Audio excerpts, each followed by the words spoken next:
All right, everyone, I have on Terry Cralle here, and I'm really excited to chat with her because she is a registered nurse, a certified clinical sleep educator, a certified professional in healthcare quality, specializing in sleep, health, and wellness, and a Better Sleep Council spokesperson, which is an organization that provides research, insights, and educational service or resources about sleep, health, and the quality of life. And I'm excited to chat with her because sleep is something that we all need to function.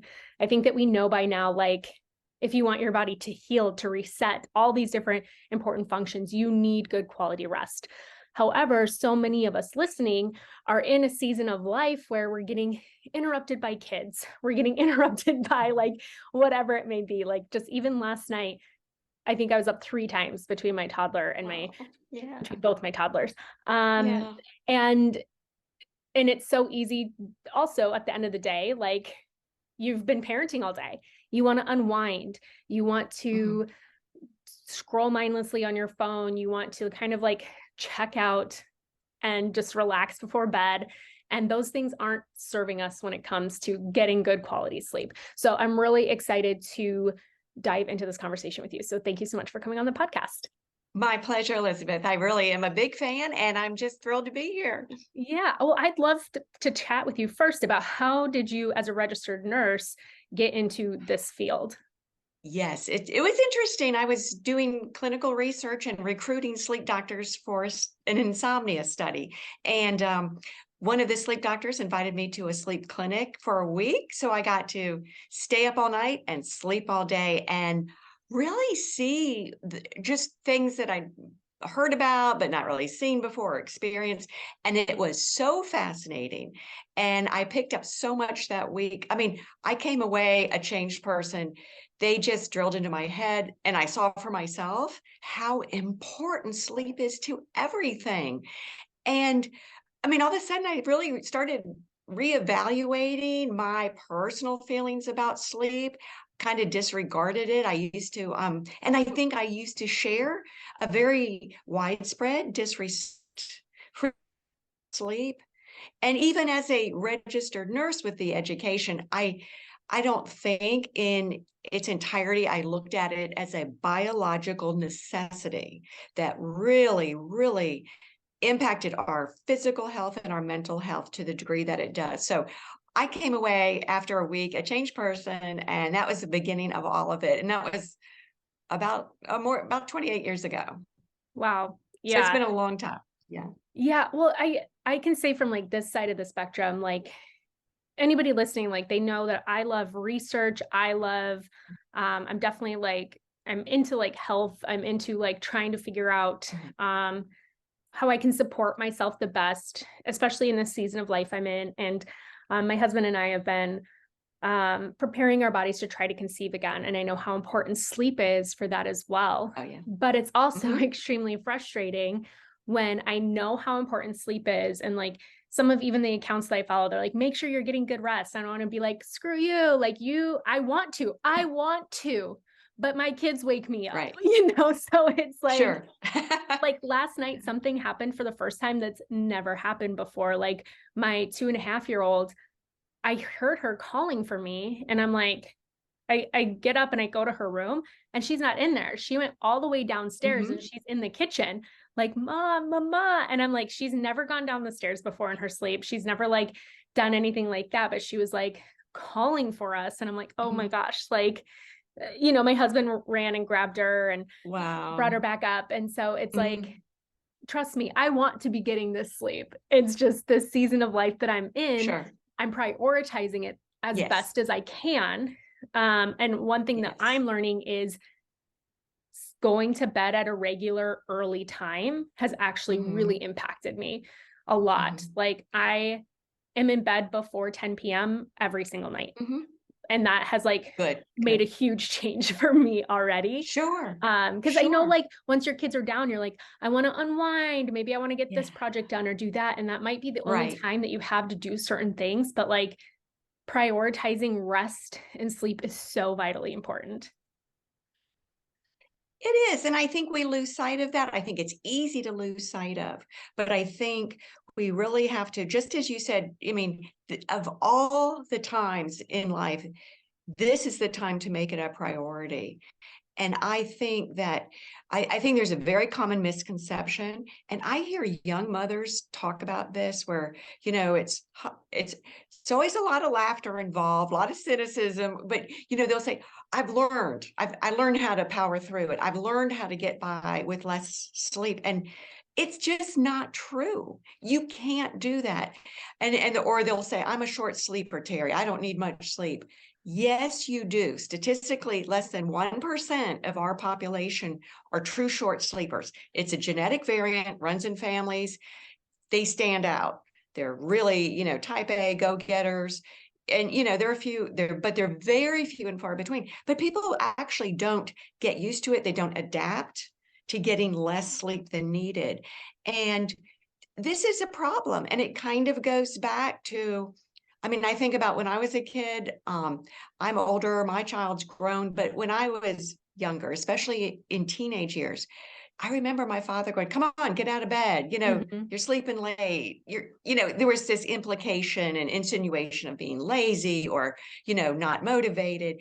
And I think we've always so many of us have, or even as a culture, have equated the need for sleep, the biological need for sleep, getting sleep with either lack of motivation, lack of willpower, weakness. So it's up here somewhere kind of messing with our heads. And I think we have to just stop clarify that it's all wrong.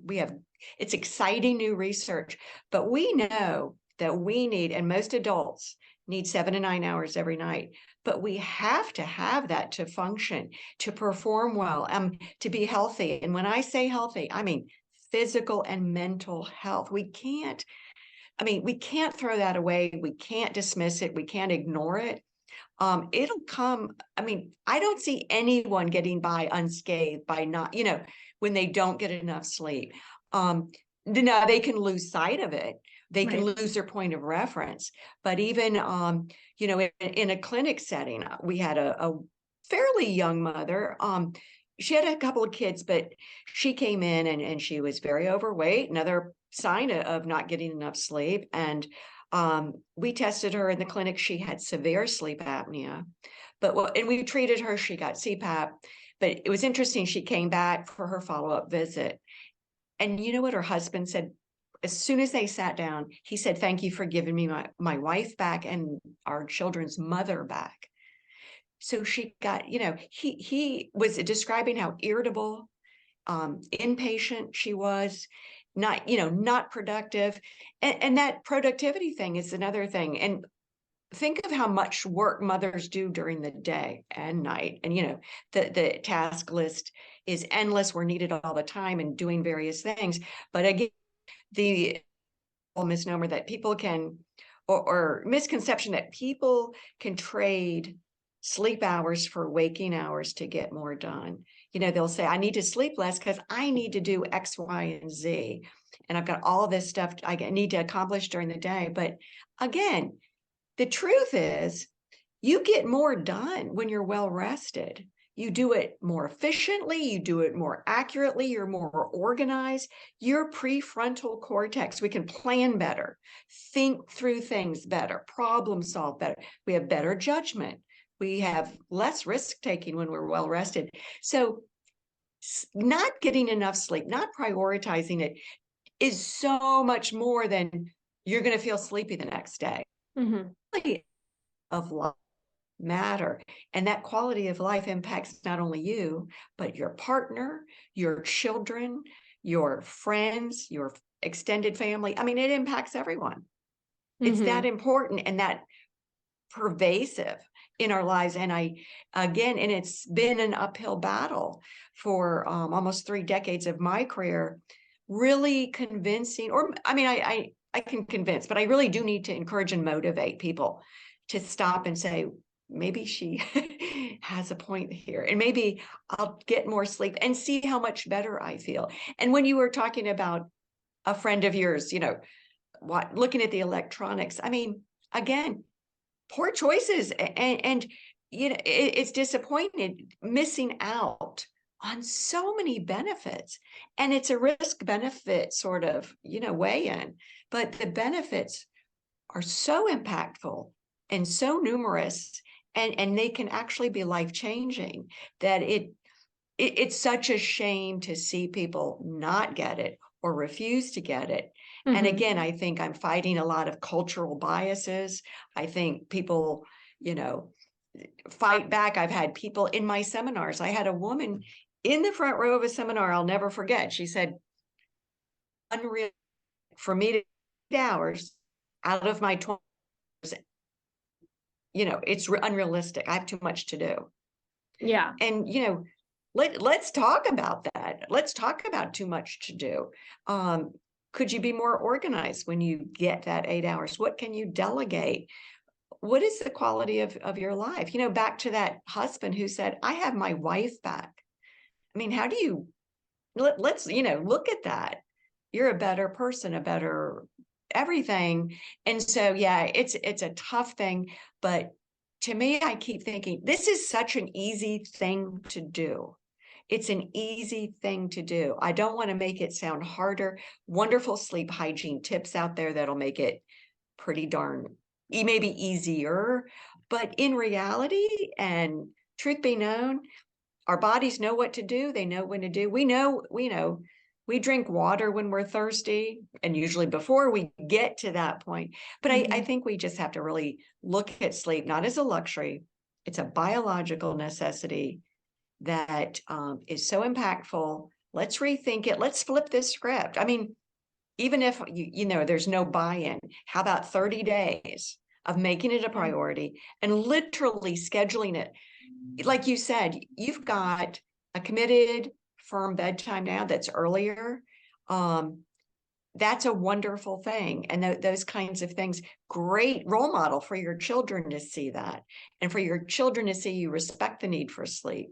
And if electronics, and I get it, electronics are entertaining, they're distracting, you can unwind, but and if it's a problem with that, set in a bedtime alarm. Right. To help you. We've got to help our kids. We have to, our kids, we have to say, stop what you're doing. Let's get ready for bed, but always do that in a positive way, in a positive frame. So they accept it as more of a positive health habit that is non-negotiable, but adults have to too, and say, this is good for me and everyone else. It's not selfish. It's not a weakness. It's not a poor character trait. I'm being a responsible parent. We look at all the instances where we have to be responsible. We don't drink and drive. Now, that used to not be a thing way, way, way back, where it wasn't a big thing. Smoking in public, I remember my father lighting up a cigarette in a restaurant after he had dinner. And, right, what would happen if you saw that now? Oh my God. And I do look at sleep deprivation. There's a similarity to how smoking used to be so acceptable and so widely accepted and just everywhere, and, all that kind of stuff. And I think sleep deprivation is similar in context where, we're used to it. We laugh about it, kind of don't care about it.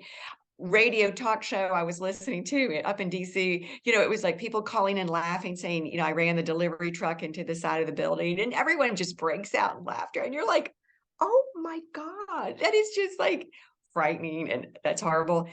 But we don't take sleep seriously. So you almost have to ask for a flip the script mindset change. And you know what? I'm going to approach this completely opposite and see for myself, because you know what, people will end up feeling the benefits and then they won't go back. I guarantee they don't go back to sleep deprivation, willingly and voluntary sleep deprivation. Right. Obviously, if there's a sleep disorder, and that's another thing, we look at sleep as a vital sign now. I mean, if your healthcare practitioner provider does not address sleep at your visits, you do it for them. Bring it up. You can say, I'm sleeping fine. I'm not sleeping fine. I'm tired during the day. You might think you're sleeping fine, but daytime fatigue, if you have to drink coffee all day long to keep your eyes open, there's a problem. If you're falling asleep at the red light, there's a problem. Drowsy driving is just as dangerous as drunk driving. I preach to new mothers about that, or mothers of any age, but obviously that's a very risky time frame in our lives where we have to say, whoa, I'm tired. I don't have control over being tired. I will go into a micro sleep if I'm tired enough. My brain will shut off and I can turn the radio up full blast. I can roll down the window. My brain will go into a micro sleep if I'm tired enough. So it's all of that. So we have to have a paradigm shift is needed. Right. I took so many notes while you were talking there because a lot was coming up for me. Like how you were saying, just even the social, like the way that we have approached sleep, like we've all heard that phrase, you'll sleep when you're dead, right? And that's so unhealthy. And I feel like I've gotten flack before for being like, no, I need my sleep. And how you're saying it's like almost seen as like lazy or whatever, or I don't know. Like to me, like my husband and I were even talking the other day. We're like, we've been watching Ted Lasso since it came out, and a new episode came out last night. We're like, should we watch it? And I go, honestly, babe, I'm like, it's too late. I'm like, let's go to bed. We'll watch it another night. And that's not a choice I would have made even a month ago. Like, I feel like this podcast is really good timing with how my sleep has changed just even over the last month, how it's been evolving, because I've actually seen differences in my life, like going from that sleep deprivation, which that brand new motherhood phase, how you were saying that like people are like, oh, well, like you learn to function on no sleep. I think yes, to a degree in that brand new motherhood stage where you're bringing home a newborn. Like I remember being scared, like, I love my sleep. How am I going to do this? And you're like, oh, you just do it. You just do it. You just keep going. But there does come a point where it's like, okay, I'm getting my footing back. I need to kind of schedule certain things, you know, and start to figure out life again and how to take care of myself and this new human. But I do think that productivity is so much tied into our identity as women, as moms, as things like that. And so when you are extremely tired, and also not to mention the mental load of motherhood, right? Like I was even thinking just the other night, because like my husband will put my oldest daughter to bed, and I'm like, he doesn't think about the things that I do. I'm like, is her humidifier full? Did he turn on her sun clock so that the sun comes out at 7 a.m.? Did he like do all of these things? And I'll have to remind him. But to me, it's on my mind every night, you know, like, I'm like, did you flush? Did you brush? I mean, I know he does those things, but like, you just like go through the things that he doesn't think of that I do. And so I'd like, there is this productivity level that we're like, okay, as parents, like we have to be productive up to a point because it's just like existing. Like I have to feed my kids, myself. I need to, like, maybe my house doesn't have to be perfectly clean, but like we're trying to prevent it from being a complete tornado zone as well. But it is kind of seen as like when you're exhausted and you're just so drained and tired that you're lazy, that you're, you know, oh, you didn't get anything done today. Like you're lazy, you know, and that's just like also such poor messaging because you're tired. Yes, exactly. You know? Exactly. And it is it poor does, messaging. Yeah. Right. And it does impact that. So like one thing that I've seen more recently too, by changing my sleep, all those things that you were mentioning, I am a little bit more productive during the day and a little bit more organized because I've been struggling, I'd say, since I had my first. So for like 2.5 years. But since really like I put my phone down at a certain time of night, I've been reading before bed instead of being on my phone. And having a bedtime, like even being like, ooh, I should clean the living room before bed. Oh, it's 9:30. Actually, it's time for me to go to bed. The mess will be there in the morning, and just like not caring anymore. Like I've seen differences like in my life. So it's, you know, that might drive some people crazy, but I'm like, it's been worth it to me. Like, cause I have more energy the next day to actually pick it up and do it. To handle those things. And when we have that well-rested mind, I mean, oh, you've got to hear this expression. And I think it comes from Walter Reed Hospital. Sufficient sleep is Kevlar for the mind. I mean, we're bulletproof. We handle stress so much better. We all have stressors in our lives. Sleep with enough sleep, everything's much more manageable.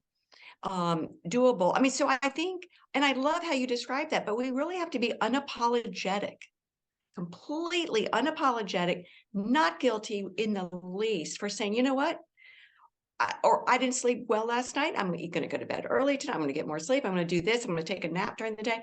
Be unapologetic, because that, I mean, especially as women, we're just, it's just putting us at such a disadvantage in so many ways, when we rob ourselves of sleep. And I think, again, prioritize. You'll clean the living room better, quicker, happier the next day if you get that sleep. So I mean, again, it's got to be a whole different mindset, and to really see through and see the advantages of sleep. And I think that's we're just, that's what I struggle with my seminar attendees, my workshop folks. I go to corporations, talk to people. You know, here's an interesting story. So I go to this huge Fortune 500 company in Atlanta, in this high rise, and really, just have such a great group of people. I love an audience, you know, where I get all kinds of questions from people of all ages and everything. And I mean, I learn a lot too, but I had a guy come up afterwards and he said, young guy, he said, I'm a really short sleeper. I'm a lucky one. And I said, really? His eyes were half closed. I'm not kidding. And very hard to kind of follow his train of thought. But then he said, yeah, but it's been so great for my career, because I really 4 hours a night, that's it. Next sentence was all these health problems that he had. And this was a young man. Yeah. There was no connection. But, you know, then it was, yeah, just got diagnosed with this and that. And oh God, I mean, if only now I could get my blood pressure under control. But, you know, yeah, I only need this and that. And then, of course, I just got, you know, he went through all these health problems. And I'm thinking, you're so young, but he doesn't make the connection. I'm a short sleeper. Oh, but let me tell you, since you're a nurse, all the health problems I'm having, I'm like, these are all connected. And you're not a short sleeper, I guarantee it, because your eyes don't, you know. And Right. I always look to see who falls asleep in my lectures too. I said, you know what? I can be as boring as heck, but unless you're sleep deprived, you're not going to fall asleep. You're going to doodle your friend, you know, doodle on paper or text your friend saying this lady is so boring. But if you fall asleep, I know there's something else going on. So again, you know, it's like, what's important, you know, what truly is important in your life. And you know, it's tempting. We've got those so many temptations, and I think everything now, we've got all kinds of entertainment available to us at all hours. We've got, you know, just politically charged things. I mean, things that not only visually, but, you know, get us worked up and wide awake and things. And we really, what you were mentioning before was the bedtime routine, vitally important for children. It's probably the most effective tool we have now to ensure sufficient sleep for children of all ages, is getting that bedtime routine, because what that does, adults need it too, but it just transitions your mind and body from wakefulness to restfulness. I mean, it really does the trick. Same order every night, like clockwork. And then for adults, I say, don't ever try to sleep. Don't try to sleep. Your goal is to relax. Sleep will follow. And if you do the things that we recommend, I mean, they're not hard and fast do or die rules. I mean, obviously the tenets of good hygiene, which I'll go over, but they're recommended real life. That's just another thing. If you're well rested, you're a lot more rational, problem solving. You get it. There'll be bad nights of sleep everywhere, but the more well rested you go into those are, the better off you'll be, the less affected you'll be if predominantly you are getting sufficient sleep as much as possible. Yeah. But that routine, very, very important. Yeah. I think a lot of people don't make the connections between health problems and other issues. Cause like, I know a lot of people too that are like, I can eat whatever I want, it doesn't affect me. But then they have like chronic health issues that they think has nothing to do with the fact that they eat McDonald's every single day. So it's Sure. like, how are you not making this connection The that connection. this thing keeps reoccurring in your life, but you drink zero water and, Yeah. like live on this thing. And I think people just sleep is one of those things again, that it's like, there's this messaging of like, well, we sleep a third of our lives. So like we should be Hmm. living. And it's like, okay, but if Hmm. you're actually resting and getting good sleep a third of your lives, then you can actually really live the rest of your life so much more. Because again, like sleep is when your body is trying to heal. It's when it's trying to Oh reset. yeah. There's so many things. And how it plays out in stress in our life is another thing that's also why I made those changes to try to Hmm. conceive again, Hmm. is because I'm like, I'm a great sleeper. I thought I was a great sleeper before doing this because I would hit the Yeah. pillow. It didn't take me long to fall asleep. Like if the kids were up in the middle of the night, Hmm. I could deal with them, fall right back to sleep. Like Sure. I didn't feel like I had any issues, but I'm like, I know that me staring at my phone in bed, scrolling, Hmm. studies and science shows Hmm. impacts my sleep quality, Sure. which registers as stress in your body. So even though I Yes. didn't feel like I had stress in my body, Hmm. I'm Hmm. like, there is. So Hmm. I didn't think Yeah. these things, and staying up till 11:30 at night, like Yeah. midnight, and me being like, but I sleep fine, and Hmm. not Hmm. really being like, okay, Liz, like you think that you sleep fine, you think these things aren't affecting you, you don't know how it's showing up as stress in your Yes. body. So you Exactly. have to get that under control. And you're mentioning the diet thing. Here's probably, I would say that one of the biggest frustrations in my line of work, I mean, across the board. Okay, for instance, Facebook, someone emailed or, messaged me the other day and going to the gym. And I've known this woman for a long time. And she's a hardcore 5:30 a.m. gym rat, and she's not lost any weight.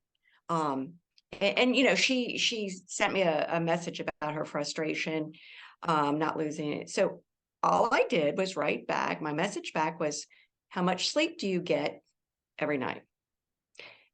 And her immediate response was, "LOL, who has time for sleep?" So my point is, okay, we've all heard of three pillars of health and wellness: sleep, diet, and exercise, right? And I mean, I've seen them sort of presented in different ways visually, like three pillars of health or the stool kind of visual model. It's a triangle. The most accurate way to look at sleep, diet, and exercise, it is a triangle. Sleep is the basis, the base of the triangle. It's the foundation. Diet and exercise are completely dependent on how much sleep you get, the quality of sleep you get. Completely. Everything. I mean, she goes to the gym at 5:30, but she's not, I mean, her body, if she's still sleep deprived, her metabolism is completely wonky. And I'm, it's interesting that she has the motivation to do that, because a lot of people, when they're sleep deprived, motivation is hit hard. I Mm-hmm. mean, it really goes out the window when you don't get enough sleep. Very obviously, you don't have the physical energy, but mental energy is gone, and so there's a lot of frustration there. With, I'm too tired to go to the gym, and when I'm super sleepy, guess what I'm going to eat? That's when Right. you go through the drive-through. You're Mm-hmm. not making good choices, but you crave fats and sugars. It's not just a personal thing, or this is what is going on in your body when you don't get enough sleep.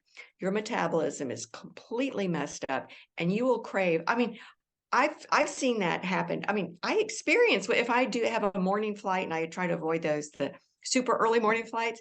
I mean, I kind of chuckle to myself when I'm walking through the airport a few hours later doing a connecting flight and thinking, I'm walking, I don't have a sweet tooth, thank goodness, but I'll see donuts or Cinnabon or something, and I'm like, oh God, that looks so good. And I know it's my sleep deprivation for the day. And I will Mm-hmm. crave things like that. I know that it's a temporary thing. I can laugh about it and keep walking. But think about it, if that was a complete, like if I never got enough sleep, I would always be craving and eating those things because my willpower would dissipate. And the exercise thing is a huge problem. So I almost get frustrated by saying, this is easier than you think. Yeah. The diet and exercise will fall into place so much easier. And if you want willpower to do that, get the sleep.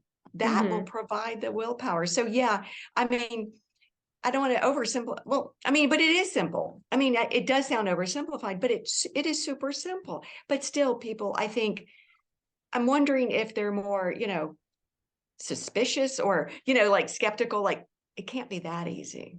Can't be that easy. It is. I mean, we got to start there. And if a person is not getting the sleep because of a sleep disorder, and there are about over 80 sleep disorders, but there's sleep specialists that can diagnose, manage, and treat. And there's, wonderful ways to treat the sleep disorders.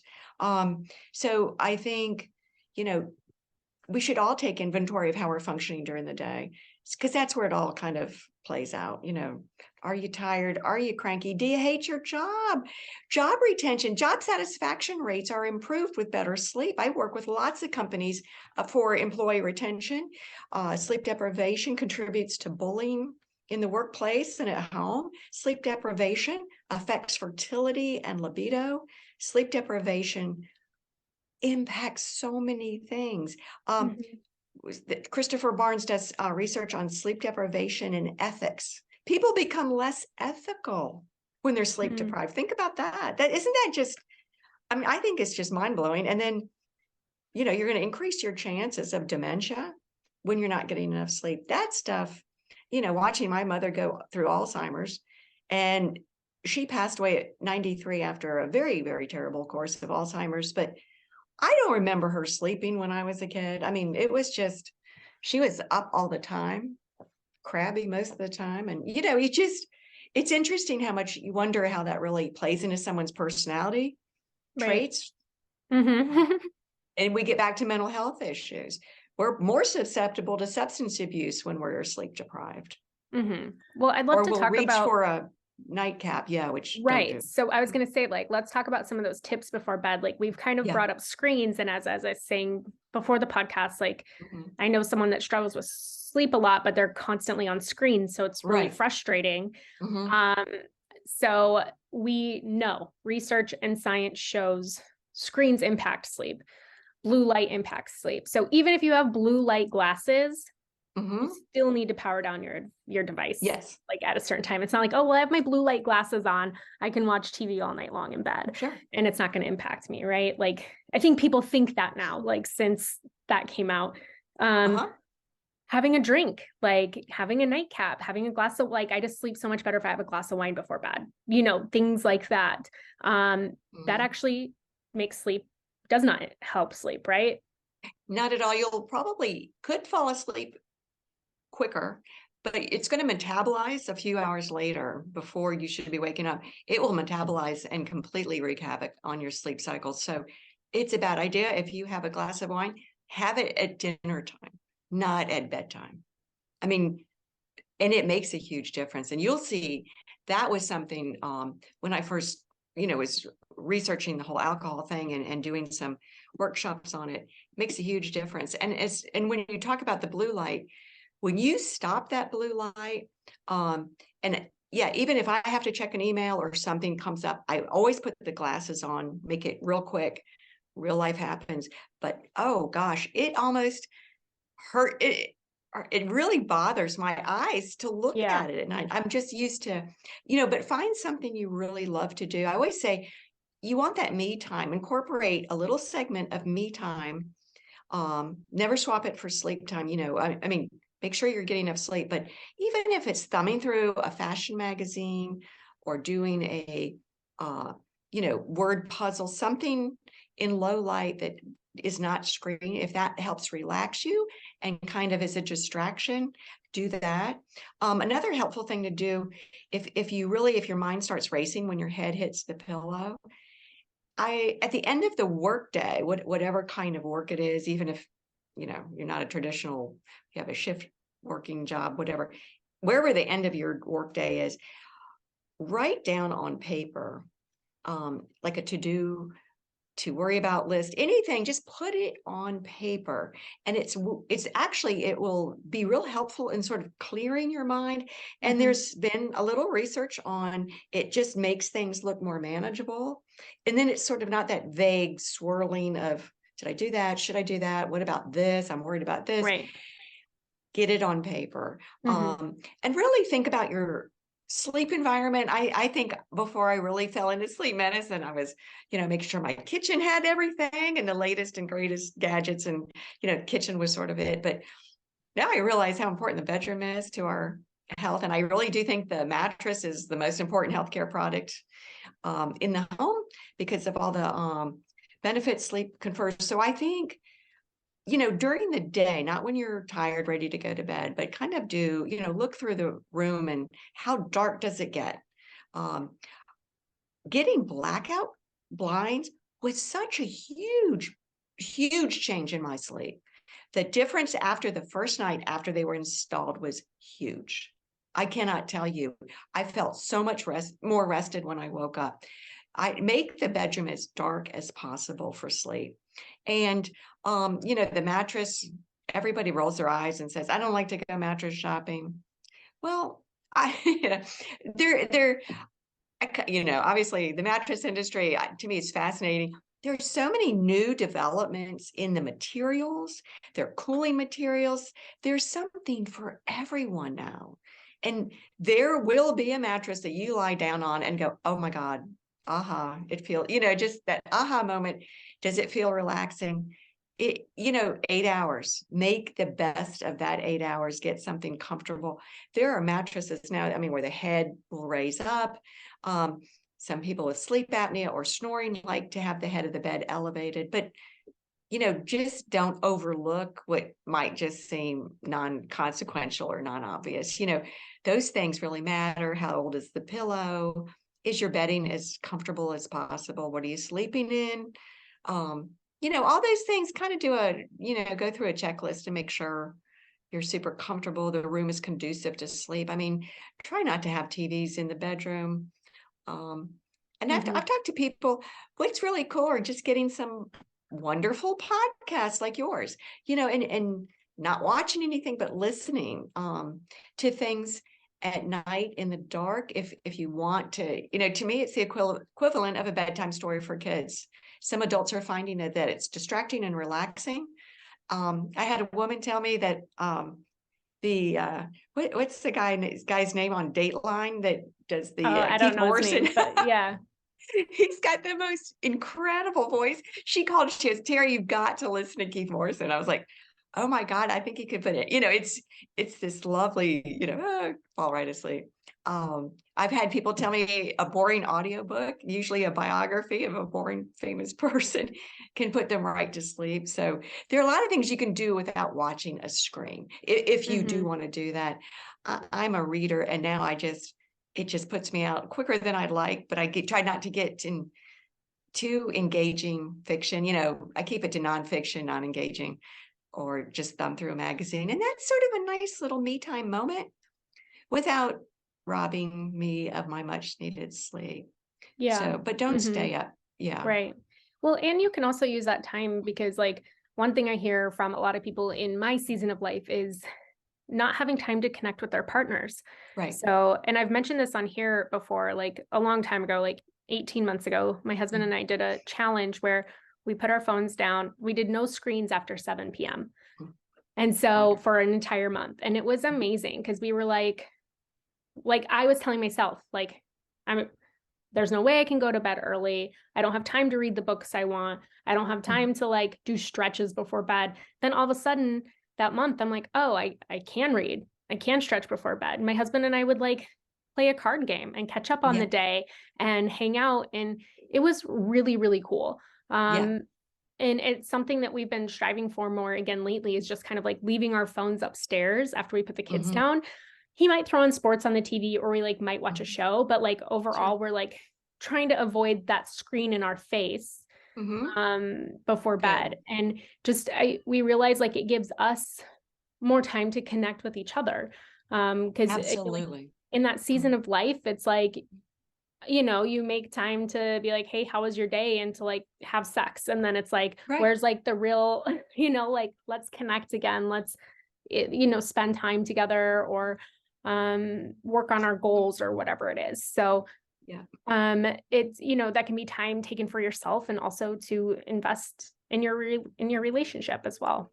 Exactly. And sleep deprivation is terrible for relationships, as Mhm. I've described, just because it impacts so many things. But they have found couples are less grateful toward each other when they're sleep deprived. Obviously, Yeah, there's, mood problems, irritability, I can see that. pessimism, depression, anxiety goes up Hmm. when you're sleep deprived. And obviously, romance suffers. So it's a great point. And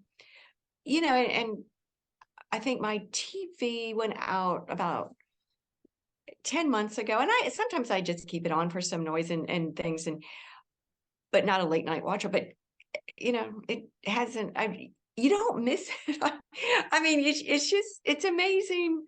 Yeah, a show once in a while here and there, but I haven't missed it at all, because I mean, there are just things you can do. But if that is a sleep robber, if that is something that is taking away from your sleep, really, it's again the risk benefit ratio of watching these shows. And is it worth it to have health Right. problems? Is it worth it to Yeah. quarrel with your partner? It isn't. So you've got Yeah. to really keep that, just keep some healthy boundaries, keep that in check, What and about just sort like, of assess how many hours a day yeah, you're like doing what about people though who, because I feel like we all know people, it. like we don't have a TV in our bedroom. We never will. I never have in my life. Yeah, I don't know. Um, but we all know people who say, I can't fall asleep without the TV on, who have TVs in their Mhm. bedroom. Like, is that impacting their sleep? Or like, how do you break that habit when they're like, but I have to have the TV on to fall asleep?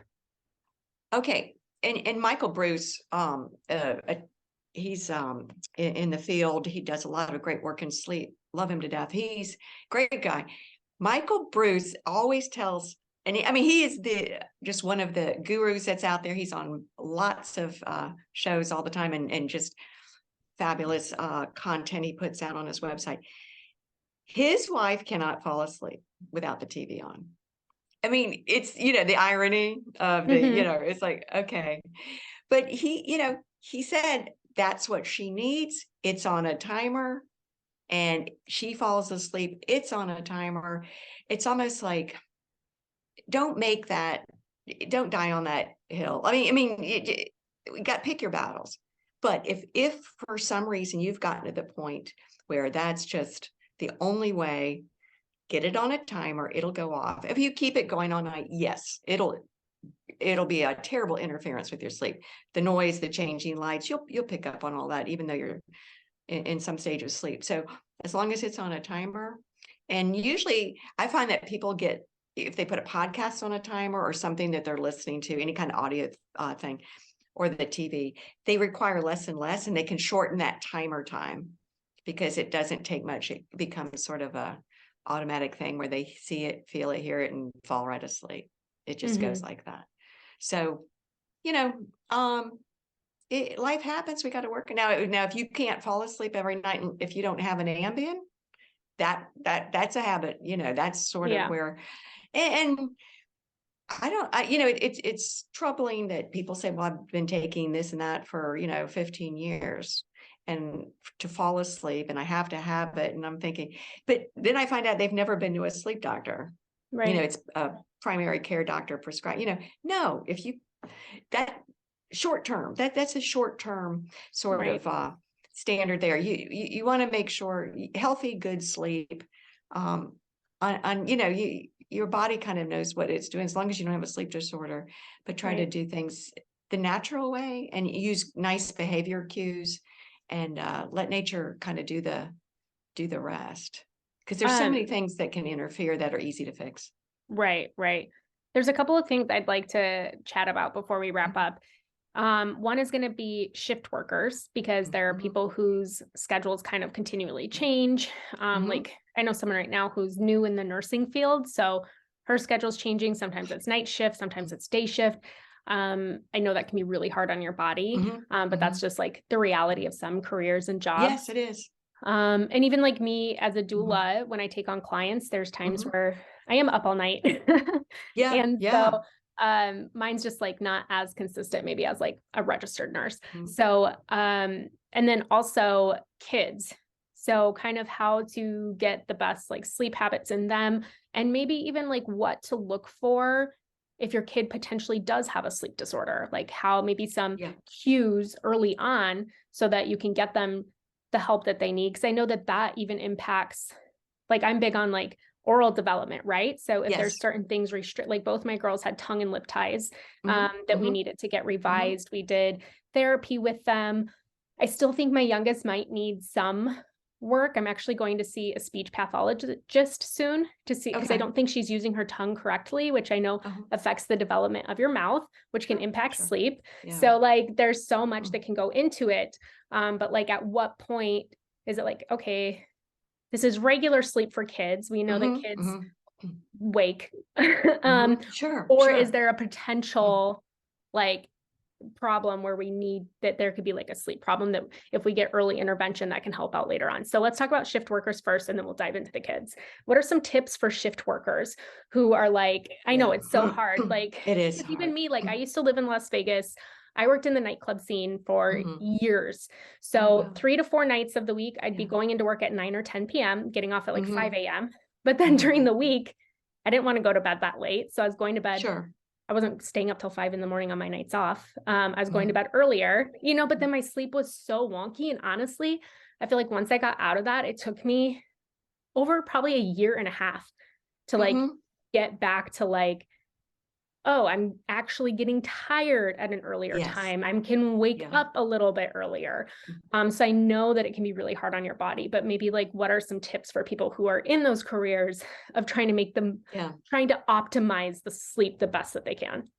Yeah, and I really find a lot of problems are when these people. One of my dear friends has been working the night shift for a long time, but she has the "you disturb me and you will die" sign on her Yeah. bedroom door. And but I find a lot of the shift workers, there's just a big lack of respect from Yeah. family members and friends, and it's like, get up and do this and that. I mean, you have to really you've got to respect the need for sleep in all family members, and really, treat that with the respect it deserves. I think these people need to really stay on top of their their checkups, and their well doctor visits, their not well doctor visits. I mean, I would just, really, really stay hydrated. And the diet, that's huge. Healthy foods. Again, I think when they're sleep deprived, they're going to be tempted toward the wrong foods, but really stay as committed to a healthy diet, and don't have anything in the house that's not the good stuff. You got to have a lot of self-discipline um, to do that. It's doable, but you've really got to get buy-in from your family members, friends, colleagues, and everyone, Yeah. so you can do it safely and responsibly. Because with when healthcare, anyone, the error rate, on the job injury rate goes up with shift work and sleep deprivation at work. I mean, you don't have to be sleep deprived to be a shift worker. I mean, as long as you do the right things and make the right choices. But we have to be I think, extra vigilant, very vigilant on the way home from work driving, very vigilant. Get to a point, I think people need to look out for each other. If we used to have buddies on night shift. Watch your buddy. If they look too tired, and sometimes you can just tell that it's not the most obvious things. There might be yawning, but just head nodding, eye blinking, communication problems. There can be some real subtle ones, some real not so subtle ones. But someone does, it's just like too much to drink. If someone looks too tired to drive, don't let them drive. So really, they've got to have a huge support system in place. And I'd like to mention for kids, I'm glad you brought that up. Um, we have to, as parents, caregivers, adults, anyone that's with the children, we have to approach sleep in a real positive way. Never make going to the bedroom a punishment or an area for punishment. Never make staying up late a reward, or going to bed early a punishment. Never ever do that. Um, because we're sending the wrong message. Approach the bedtime routine. This can be a dicey situation. Mom's tired, kid's tired. And that's what happens is, we get a short fuse when we're tired. I mean, it happens, but we have to just have a lot of self-awareness. And obviously we can keep emotions in check better when we're well rested, but we have to show that to kids. We have to talk about sleep during the day in a positive light to children. We have to tell them about the benefits of sleep. If a kid's having a temper tantrum on the floor of the grocery store, talk about, what? Maybe, let's go for, maybe we have to think about how much sleep we're getting, or are we going to bed on time? Really start tying together daytime benefits or daytime problems to not enough sleep, or if you get enough sleep, this won't happen. I think we usually talk to kids about sleep in the context of stay in your bed, go to bed on time. Yeah. And, doesn't make a lot of sense necessarily to kids. Well, why do I have to? But, for the most part, we can get kids to understand brushing your teeth is a non-negotiable expectation that they do. We can do the same with sleep and empower a child. If you're going through the routine, let them, whenever it's age appropriate and appropriate for your household, let them pick their pajamas or what pillow. Take them to the store during the day, and you get to pick out your pillow, or you get to pick out your blanket. You get to pick out, make this all what's appropriate, but that empowers a child to have a say, because it can't just be, you got to do this, you got to do that, or here's the next step, go to bed. Because it's a big timeout for kids. It's a timeout. So really, try everything you can possibly do to stay away from negativity of any time, punishment of any kind, and really just saying, you know what, if you need to do that, screen, or we'll do the screens in the morning. Have them look forward to a vibrant wake up, a happy new day, because that's what's the purpose of sleep is, a happy new beginning tomorrow. You'll be happy, you'll be energetic, we'll have fun, we'll do this. Let a child reward themselves for a good night's sleep. You don't always have to be here's a star, here's a sticker. You stayed in your bed, you went to bed on time. Give yourself a sticker, or at the end of 5 days of doing that, a little trinket. You get to pick out a little trinket at the dollar store, whatever. But the sooner we start the conversation, the better it is. And I tell you, good sleep habits and sufficient sleep in childhood can change a child's life trajectory. And I am not overstating that. Sleep is tied into learning, starting at the earliest of ages. Physical health, mental health, learning, getting new knowledge, emotional reasoning, friendships, just ability to be on teams, to work within groups, all of that, remembering things, formation of memories, all hinges on sleep. So it's never too early, or and on the other, never too late.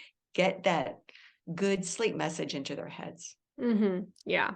Well, I think that everybody listening who has kids can relate to, when like your kid's been sleeping like crap and then they're acting like a little terror, because like I remember in January, we were just like in a sleep hell here for like 2 weeks. We had traveled and we were gone for a week, different time zone, different routine, different everything. We came back home and like everybody got sick, and then like just a bunch of stuff. And like every single day, my 2-year-old was like having these meltdowns, and it was like a new, not like she hasn't thrown a fit before, like, yes, but this was like next level of me being like, holy crap, is this like what it's going to be like for a while?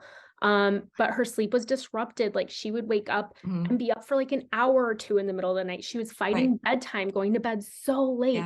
And finally, like once we got back on track, I'm like, there you are. There you are. I have my child back. There's my sweet little girl. Like, of course, she still is like, no, I want this thing, because she's a 2-year-old, but like, it wasn't like this, like, holy crap. Like I had to walk out of a Costco one time I was like, Sure. oh my gosh, like I have to leave. This is brand Yeah, new. She's screaming at the top of her lungs, like what is happening? exactly.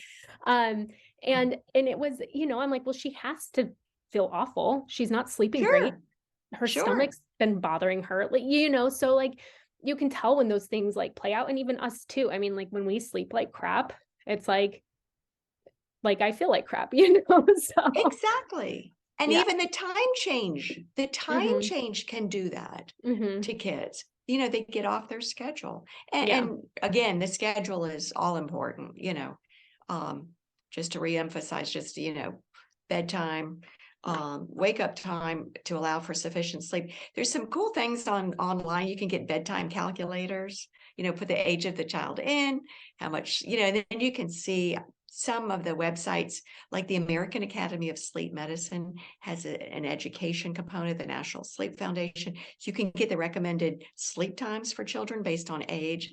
And those are great to go through. And those are things you post on the refrigerator and, just make it as long as it's positive. And then at night when if it gets problematic, just, stay matter of fact, very dispassionate, don't engage, but, no, we just need our sleep and this is how it is.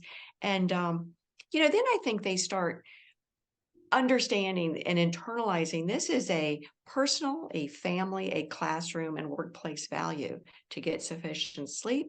I think it's a night, I think families overall in every single aspect do better when all family members, are getting sleep and prioritizing it. I think it just makes for functioning for every family.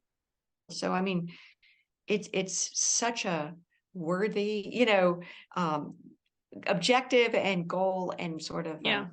a value to have. Yeah. Yeah. And just to like bring up screens one more time, like Mhm. the times when I noticed the biggest difference in my 2.5-year-old when it comes to sleep, like she doesn't really fight bedtime anymore. She might like take a while to fall asleep, or she'll be like, no, Mhm. let's read one more book, one more book. And then I'll be like, Mhm. okay, why don't we leave this book right here for morning? Like we'll read this one when you Yeah. wake up. Because Great idea. we're Yeah. only reading so many and then it's bedtime. So Sure. um and Sure. um and so like the times when it's the hardest, like last Mhm. night is like when my husband's Mhm. not home, and I have to do Mhm. bedtime alone. So like I put the baby to sleep first. So I need Mhm. something to distract my 2-year-old. So I'll let her Sure. watch something. And Mhm. that's when it's the worst, is when she's Mhm. like been watching a screen right before bed. And then I'm like, Yeah. okay, Yeah. it's time to turn this off and go to Mhm. bed. Then she's like, no, like then it's Yeah. like so much Yeah. more of like a fight at first. Because of Mhm. course she wants to keep watching it. Sure. But Sure. we normally don't have them do Yeah. screens before bed. But Yeah. I mean, definitely when my husband's not here, I have to have some sort of like backup Yeah. assistance help, Yeah. because otherwise, like I can Exactly. put her in her room and be like, read some books while I Right. put Tula down, but she'll keep coming in the room. She'll keep like, Sure. like it's a lot. So I'm like, okay, yeah, you can watch Yeah. something. Sure. I mean, yeah. I mean, Survival. that's just exactly. So there's always going to be those real life scenarios that but as long as we sort of understand that for the most part, we see the effect and know not to do it. So yeah, those things Right, happen. right. Well, awesome. So before we wrap up, where can people listening find out more about what you do, find out more about like, yeah, the work that you're doing, about the Better Sleep Council, and everything like that? Yes, go visit. I recommend the Better Sleep Council has a great web. Wonderful. They have sleep hygiene tips, good information.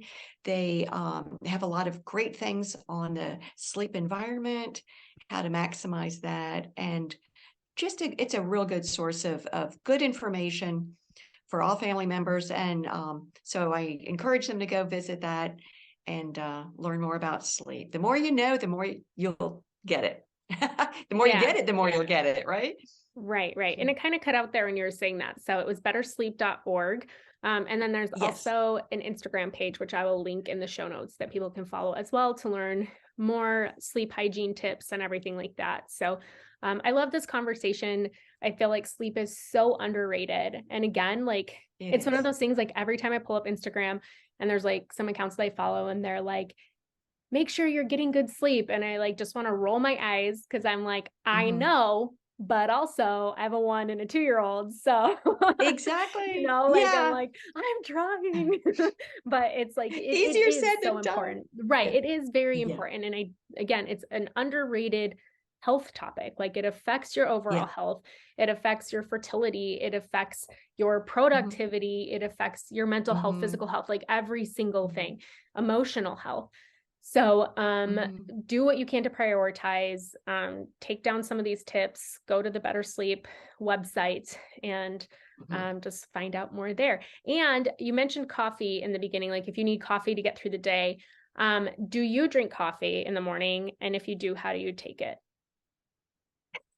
2 cups with a little bit of milk, and that's all. I cut off by 9:30, that's it. Nothing after that, no caffeine. So And get two some cups. sunlight in the morning too. Yeah, Yes. Again, that's when you also one of can. those things whenever I log online, they're like, get that good morning light. And I'm like, I live in Yeah. Chicago for 40 plus days here over the winter. Right. The sun was out Right. once. Like it was Yeah. out once in like 40 days. And I was like, I'm Mhm. dying. Today the sun is Yeah. actually out and it's amazing. And next week it gets in the 70s for the first time this year. And I'm like so excited. Wonderful. Oh, I cannot wait. So we are ready for Good, that sun good. and that warmth here in the Midwest. So, Yeah. but I just Yeah, want to thank it's you. great here on the East Coast. Yeah. Well, Oh, thank you, yeah. Elizabeth. This has been a pleasure. And I Yeah. love all the work you do. I'm a very committed follower and keep up the good work. Thank you so much, Terry.